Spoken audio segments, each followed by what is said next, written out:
Hi, I'm Amy from Amy Curtis Fitness, and this is my low impact cardio workout using dumbbells. So all you need for this workout is enough space to lay a yoga mat and a set of dumbbells. Make sure you get a good warm up before you start. There's a warm up video on my YouTube channel if you're stuck for ideas. And once you're ready, let's go. Starting with skiing. So this is very similar to a kettlebell swing, if you're familiar with that, where you're using a lot of momentum. So begin just by swinging the weights and get a feel for the weights. And then we're bending back and thrusting our hips forward, letting them snap forward, letting the knees lock out. So I'm not really using my arms. All the power's coming through my legs, coming through that hip snap, pushing through my glutes, through my hamstrings, pushing from my heels to get the dumbbells into the air using momentum. Keep this going for about 40-45 seconds. And when you're finished, let the weights swing before you put them down. This is a variation on a burpee, so we don't want to do any jumping, but we do want to involve our dumbbells. So we're just going to start with the low impact burpee that's in one of my other videos. So your hands go down, you step out into a plank, step in, and then I just want you to take the dumbbells and lift them in the air. Put them back down. You can even keep holding them if they're comfortable, otherwise hands back on the mat, out, in, curl. Out, in, curl. So the difficult part comes when you go back almost onto your heels, transferring the weight back and then coming forward again. Again, about 40 seconds, and then have a little rest before you move on to the next one. Really, really simple one now. Get all that aggression out.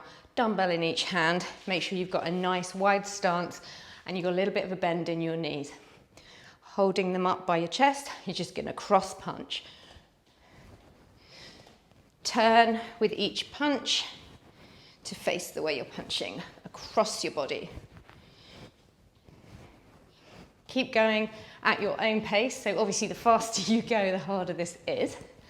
Go at your own pace, but don't slack off. And when you've done your 40 seconds, you're ready to move to the next one.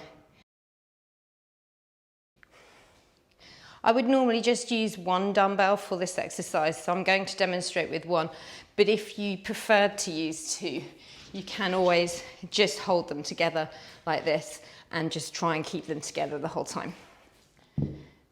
But we're just going to use one. So you're holding the dumbbell on either end.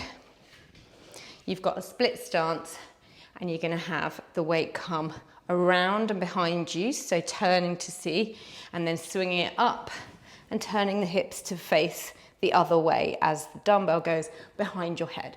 So it's down, up, down, up.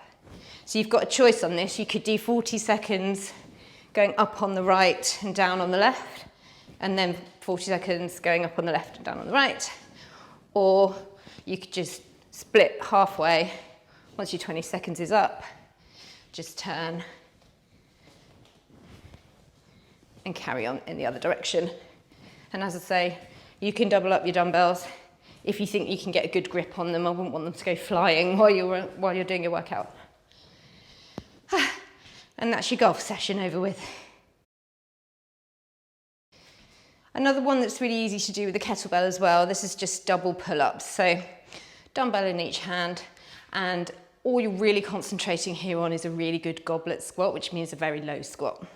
So holding the dumbbells in front of you, almost imagine it's like a barbell, so it's one dumbbell, and squatting all the way down or as low as you can get, and as you come up, bringing them up to just under your chin. Always make sure the elbows are above the wrists, and back down.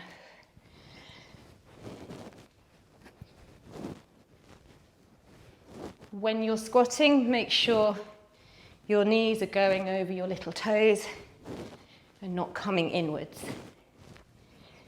And as I say, elbows always above the wrist, really important because the wrist is a very weak joint, so you don't want it to take all the weight. and keep going until you've done your required amount of time. Right, last one on the list. Inspired by jumping jacks, but of course we're trying to stay low impact, so we're just going to do half. But with a weight in each hand, it makes it quite a lot harder. So quite simply, one arm over the head, one leg out, and then back, and then the other way. Depending on how heavy your weights are, this can get quite hard quite quickly. It's quite a simple one, but do be careful. Don't go too heavy if you feel that you have weak shoulders or weak wrists. You can always put one down and instead go up and down with it. You can add a bend in. Just play with it, see where your level is. And that's your low impact dumbbell workout.